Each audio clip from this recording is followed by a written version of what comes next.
Scott Lang is a cat burglar with a master's degree in engineering who has just got out of jail for playing Robin Hood.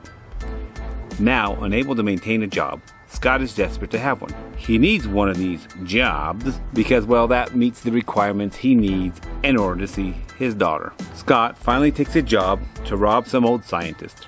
He soon discovers that this was no ordinary job, but a test to see if he would be the one to become the new Ant-Man. You see, this is a man in a suit, able to shrink and grow at will.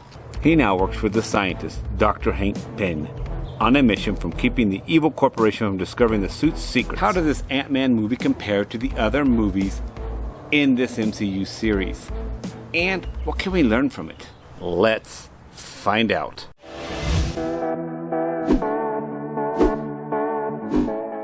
So I want to start this video by saying, guys, I chose to film outside because I wanted a change. So, pardon the sounds of nature.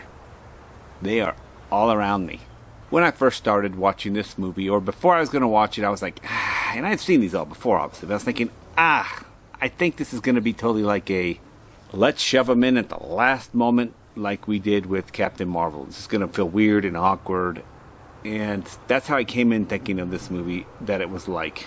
This ended up not being true, actually, guys. I actually found, in fact, I remembered once I started watching, I was like, oh yeah, that's right. They fit in 3 different movies with him in it with Ant-Man. So they really got him digested into the universe, into the story plot before they had the big kaboom ending with him in the Avengers. So that was not the case.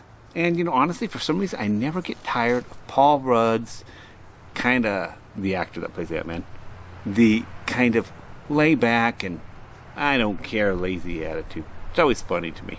You know, I think I just got tired of Paul Rudd's lazy attitude. It's always the same character.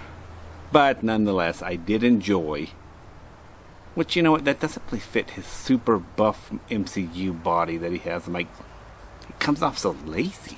How did he do it? But I did laugh at many times in this movie, and I actually enjoyed the little family dynamics they had with Hank the scientist, him, Paul Rudd's character, the Ant-Man, and Evangeline. I actually enjoyed their little interaction, how they had kind of like the family theme. The action was fun and exciting. The jokes were cool, like I said.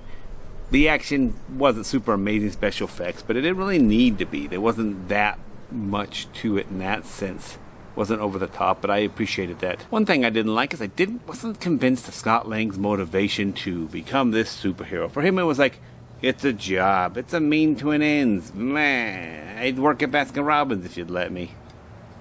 But you're giving me this opportunity. But okay. In the Ant-Man movie, a theme that I think is a good lesson to learn from in this movie to build a better life was the theme of having to prove yourself.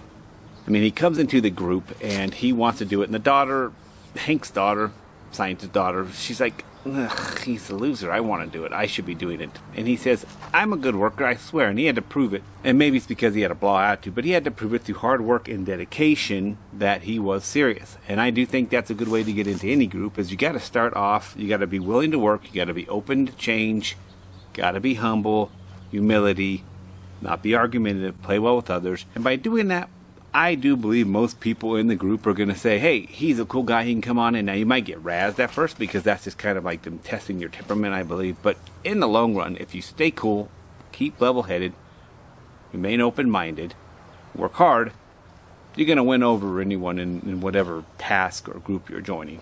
Hard work, dedication, commitment. People like it. It's a good way to join groups. And that's what I learned from this movie. In summary, Ant-Man was fine. It fit perfectly fine within the franchise. It wasn't stuffed in like Captain Marvel. Paul Rudd doesn't do anything too terribly amazing as far as acting, but he's funny. I find him funny. He's kind of a lazy, funny guy. I don't know. I like him. So, that was cool. I like this movie. It's not my most favorite. It's not the most amazing movie, but I feel like it kind of trots along the plot and kind of sets it up. Look, what I'm trying to say in the most long-winded way possible, apparently, is I liked Ant-Man the movie. I didn't love it, but it's okay. It was pretty good. I'm going to give it a 6 out of 10. 6 out of 10. There's other MCU movies right here that play this. You can check those out. Or you can pick a random movie selection right there. Video. Either way, you can pick up life lessons and see what movies you like and explore movies with me.